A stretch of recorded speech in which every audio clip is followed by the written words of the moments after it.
L'ouvrage a été présenté à l'occasion d'une conférence de presse tenue par l'abbé André Spirambina Diogo, jeudi à Libreville au Petit Séminaire Saint-Jean. Un ouvrage premier du genre dans la bibliothèque de l'écrivain qui œuvre pour l'unité des filles et fils de l'Église autour de l'Eucharistie. L'ouvrage qui a été publié aux éditions Malougou traite de la problématique de l'hospitalité eucharistique.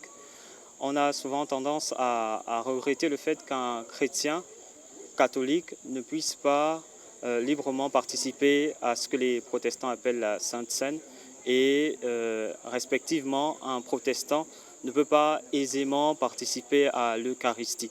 Un ouvrage mettant en exergue des questionnements liés au concept de l'unité des chrétiens.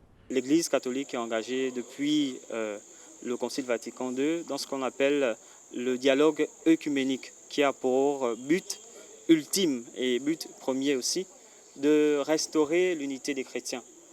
Malheureusement, il y a plus de divergences qu'autre chose. Donc c'était la volonté de questionner une problématique sensible, mais aussi de comprendre pourquoi il y a tant de divisions.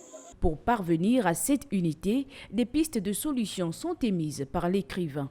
Contrairement à ce que les gens pensent, nous en Afrique, on a reçu pratiquement un christianisme un peu divisé. Voilà.